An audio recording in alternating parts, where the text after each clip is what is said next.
Well, welcome along to the Timeform Sporting Live weekend preview. David Orr, delighted to be joined by Ben Linfoot and Kieran Clark for a two-pronged attack this weekend, because on Sunday we've got the Dubai duty-free Irish Derby. Before then, the Pitmans Derby. It's the Jenningsbet Northumberland Plate at Newcastle, one of the big betting heats of the season. Timeform ratings might help here, Kieran. We'll put them up on screen now. And Vino Victrix, tipped by a very shrewd operator on Sporting Live on Monday, comes out top of the shop at 119. But this is quite tight. Is it, as you would expect to see a handicap of this nature? Yeah, as you can see there's nothing, there's probably a length and a half, £3 between the top 9 or 10 on ratings. Vino Victrix, your selection, Dave. He's top rated on that Cesarewitch form, which is obviously rock solid. The winner arguably should have won at Royal Ascot last week. The only problem I've had with him this year is he's not really anywhere in that kind of form. He was around £12 below that form last time in the Chester Cup. And yes, the yard are going well. He's got Benoit de la Sayet on. But, he probably was worth a chance at 33s, but he's 14s now, thanks to you. And he's probably worth taking on at that price. 2 runs on desperate ground this year. I don't think he handles that ground. He's unproven on it. And I think he's been teed up for this by the Morrison team. I have been wrong before, though. I can't remember when it was. Can you, Stu? But I've been wrong. I'm trying to wrap my brain. Yeah, we'll think of it by the end of the show. Let's have a look at the second top rated now. This is Adjuvant, and we've got him in action at Newmarket, Ben. What do you make of him here at Newmarket and of his chances at Newcastle? Yeah, he's in the Gredley colours, the yellow with black trim on the sleeves towards the stand side. Travelled into this race very nicely this day, was held up in the rear and was just starting to make his challenge here, a couple of furlongs from home, and stayed on really well to get the better of Ponsalius in the black and white, more towards the centre of the track. Now Charlie Johnston's horse has come out and franked this form with a win at Goodwood subsequently. And you have to say, looking at Adjuvant's overall form this season, he has to have a very good chance, because prior to this run at Newmarket, he was a close next second over the same course and distance to HMS President, who came out and ran so well at Royal Ascot. That form's really solid as well. The thing is with Adjuvant, he's been pretty well found in the market and he's got a few questions to answer. He's never run on the all-weather, he's never run over 2 miles, and he's off a career high mark of 95. So when you add all that into the mix, 13-2 looks skinny enough. I think he'll stay though. I don't think stamina's the issue. I think he did quite well to win last time. Hold up tactics would be a slight concern for me. And his price a bit skinny, isn't it? Mm.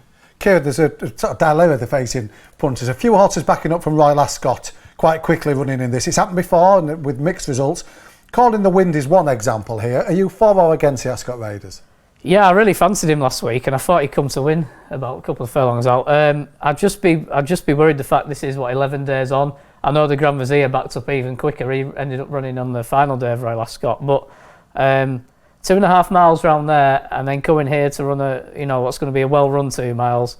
Calling the Wind will probably come out best of those. Law in the Sea reopposes, as does the Max We Can. But yeah, I think that quick turnaround for me will just be enough of a concern to put me off him. He had Billy Loughnane on board last time as well. Neil Callan takes a ride, so it's £3 worse off. I'm happy to take those on.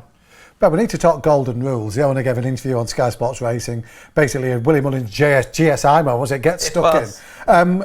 He's an interesting background, this horse. We've got a video of him winning at Kempton. This is when we last saw him in March, and all roads have led here since.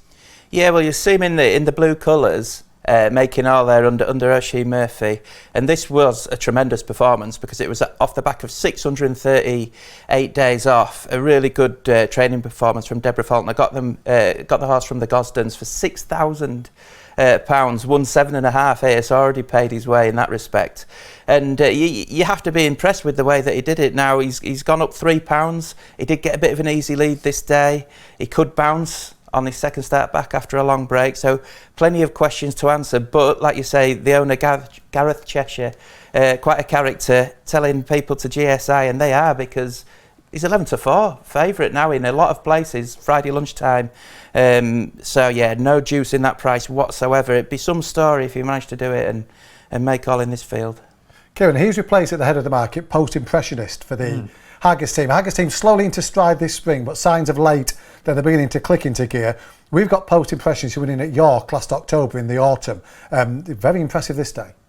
Yeah, it was also he made a really promising start to his career, and then it sort of tailed off the middle of part of last year, but he bounced back. He probably should have won at Haydock on his penultimate start when he was a really unlucky third, and then this is traditionally a strong handicap. I think the likes of Hamish have won this in the past, and Back in the field this day was Adjuvant, wasn't he? he was, yeah. And looking at this, you can't really see a reason why he should overturn the form. And he was all about stamina on this occasion. He'll have no problems with the trip. I think his dam actually won over hurdles. He's bred to be a stayer. He's a 4-year-old, which is probably what you want in this. Couple of negatives though. He's drawn in 19, and traditionally this is a race we don't really Is that want. a negative though?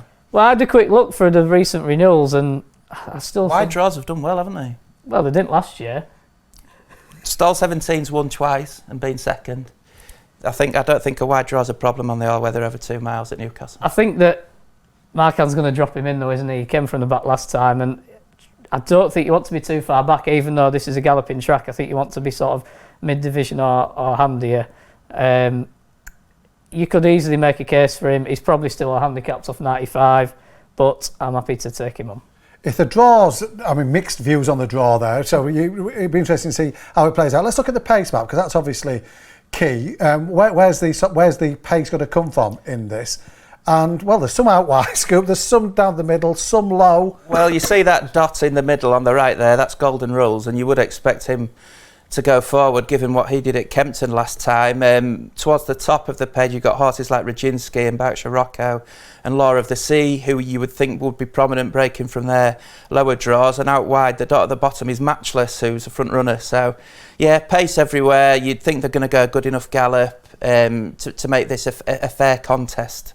And yeah, it is tough to come from behind at Newcastle. I think, did Nicholas T do it? Yeah, but I've just, before we came down, I looked through the last 5 or 6 renewals, and he's the only one. Yeah, he's the only one. So Chauvelin, his stablemate, 11 years old now, he's going to be dropped right out, isn't he? And, yeah. and Well, try and come up with the late run. break, so there'll be no choice there. It'll be tough with him. 3 lengths behind the rest before they've set off.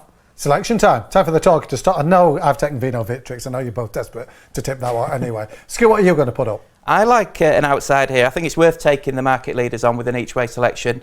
Loads of extra places about. I think Sky Bet seven places. So shop around for your best each way bets. My best each way bet is Good Show for Keith Dalglish, son of Nathaniel, who is really unexposed. He's only had 7 starts.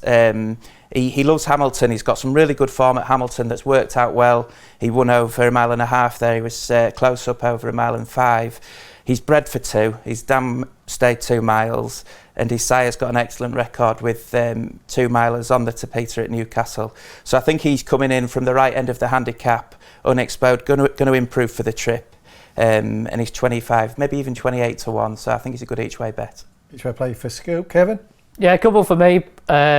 Given the enhanced places, I'll start with William Haggistrade and Nathaniel Green. He's been quite well supported in the last couple of days, but the cheek pieces are back on. He won in them first time out, and I like the step up in trip. He's related to Dashing Willoughby. He's yet to try 2 miles, and when he won at Haydock last year in what was another competitive 3-year-old handicap, I thought that he could maybe go on and be a bit better than this, and he's running here off a mark in the high 80s, so there's hope for him. He's got a nice draw in 11. And the other one, I mean, it's pretty obvious, but Smart Prescott runs one here in Omniscient, who was really progressive at 3 again, and he looks a thorough steer. He's a strong traveller. I think a galloping track will really suit him. Won't be surprised if he ends up at Sir Zorich Horse, a race that another trainer's desperate to win.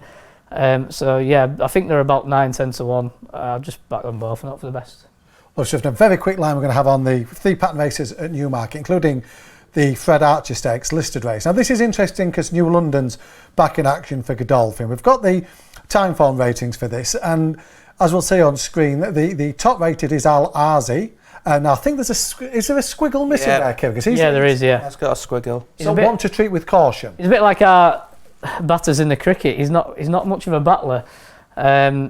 You can see there he's £4 clear on ratings, but that rating comes from his Coronation Cup form 2 years ago. We only saw him once last year when he won. That was around £7 below that rating, and he just strikes me as horse. He needs everything to fall right. I remember when he ran at the July meeting 2 years ago, and he came to win his race, and he just didn't find behind. I think it was a Sir Mark Johnson horse that beat him, not Sir Mark Johnson. He's not marked yet. I've got Sir Mark on the green, haven't I? Yeah. We've got Sir Mark Todd and Sir Mark Prescott, so we might as well have Sir Mark Johnson. But yeah, he just needs everything to fall right. New London heads the betting, but I thought he'd win the Ledger, and he was a bit disappointing. But I don't know about you, Scoop, but he's got a wind up since his last seen and a tongue strap. Is he going to be cherry ripe for this? A few alarm bells ringing with New London after nearly 300 days off. Like Kieran says, the wind surgery, the tongue tie. He's also got a £5 penalty because of his Group 3 Gordon Stakes win at Goodwood last summer. So it's a tricky enough assignment for him first time back in trip a couple of furlongs, and he's tight enough in the betting as well.